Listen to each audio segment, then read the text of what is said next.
Here we are again with Brian Tracy's Sales Success book, chapter 20.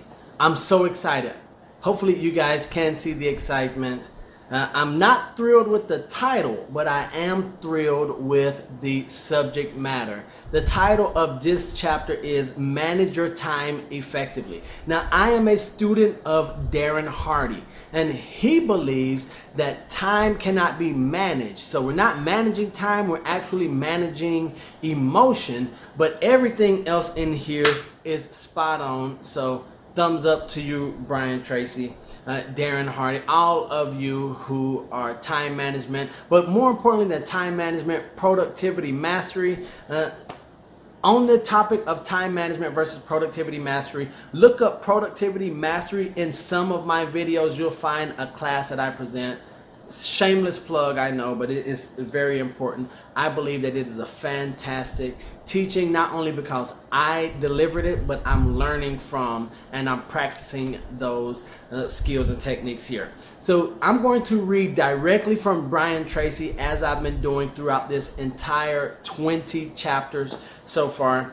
People are highly paid because they spend more of their time doing things of higher value. So if you're not getting paid as much as you would like, maybe it's because you're not doing you're not spending more time doing things of higher value. People are underpaid because they spend more of their time doing things of lower value. That should be an aha for you. Salespeople who spend every minute of every day focusing on high value activities, these are what I call my dollar producing activities, eventually rise to the top of their field and make both a lot of sales and a lot of money. And let's be frank, let's be 100% transparent. That's why you're in the sales industry, because you want to make more sales and make more money. So you want to focus on doing those high dollar, those high volume activities. What do they call it here? Highly paid, the high value activities. I want to make sure that I give you guys the proper verbiage. And that's not going to be edited, by the way. I don't take out bits of this because I stutter or stammer. I want to be as real with you all as possible.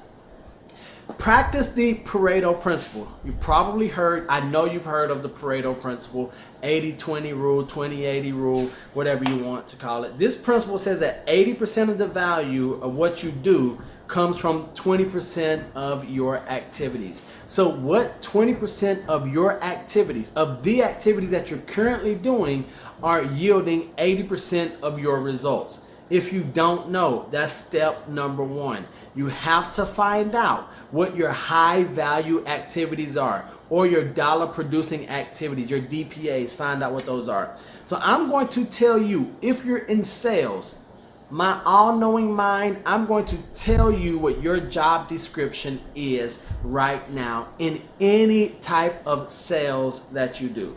Your job is to create and keep customers. I'm done. Your job is to create and keep customers, and as last chapter said, you want to create and keep customers for life. So you want to spend 80% of your time creating customers and only 20% of your time keeping customers. You want to always ask, where's my next sale coming from? Where is your next sale coming from? And whatever your answer is to that question, make sure that's what you are working on virtually every minute of every day.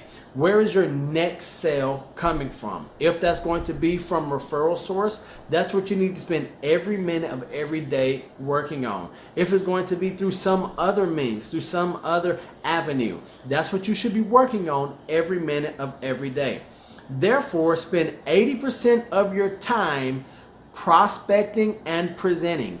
The greats in the real estate industry, the greats in sales in general, know they must spend 80% of their time prospecting and presenting. So that's prospecting, lead generation, or prospecting and lead generation, and then presenting. So either listing presentations or marketing consultations, as I call them, or buyer consultations, getting those EBBAs, and that's the exclusive buyer broker agreement signed. That's where 80% of your time should be spent, and then spend only 20% of your time following up and closing.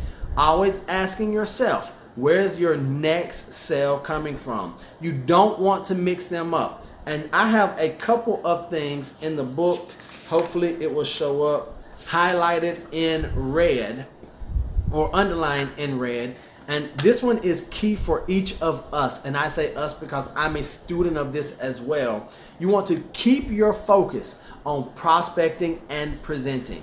In today's time, even with this video, I don't want you to get stuck on the learning, the training. Don't get stuck in the shiny new object. Don't get the squirrel syndrome where something pulls your attention.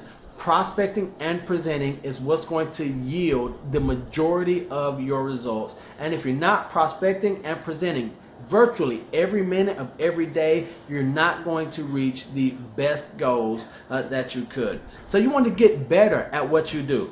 So you want to increase your income consistently, or one of the most powerful ways to increase your income consistently is to get better at the most important things you do. That's prospecting, presenting, and following up and closing sales. So every investment, and this is not highlighted, but it is underlined in red because this is what has led me to get this bookshelf full of books as well as a full closet of books here. It says that every investment in self-improvement, whether it be in books, audio tapes, videos, or seminars, gives you a payoff 10, 20, and even 50 times the amount that it costs to learn the new idea in the first place. So any investment that you put into yourself, we're talking about an investment, a return 10, 20, 50 times, maybe even 100 times of anything that you put out to get that improvement. So the minute principle. Many times I'm asked, Neil, what is your fee per hour? How much do you make per hour? And I used to have a number, but I don't have a number per hour anymore unless I multiply after listening and becoming a student of Brian Tracy some years ago. It says, here is the minute principle. This rule says that you are making all the sales you are making today with the number of minutes you are spending face to face with prospects and customers. That's when you're making your money. When you're spending time, the minutes you spend face to face with your prospects and customers. So when you increase the number of minutes you are spending face to face with customers, by the law of averages, you will increase your sales and income by that percentage. So if you want to increase your income and your sales, increase the amount of minutes that you spend in front of your prospects and customers. Work all the time you work. So many of us work in office settings where we go and we kill some time. We might work a 9 to 5, but we might actually work for 90 minutes out of the day between Instagram TV, Facebook, YouTube, chitter chatter with our coworkers. But don't waste time. Don't play with your email or chat with your coworkers. Don't allow yourself to be distracted by electronic interruptions such as phone calls, messages, and voicemail. Work all the time you work. This decision alone will make you one of the most successful salespeople in your field in a very short time. So I took a lot away from manage your time effectively. Or you want to become a productivity mastery student. You want to master productivity. That's going to do it for chapter 20. We've got one more chapter left, and that would be chapter 21. So until chapter 21, don't be average. Be world renowned. Peace.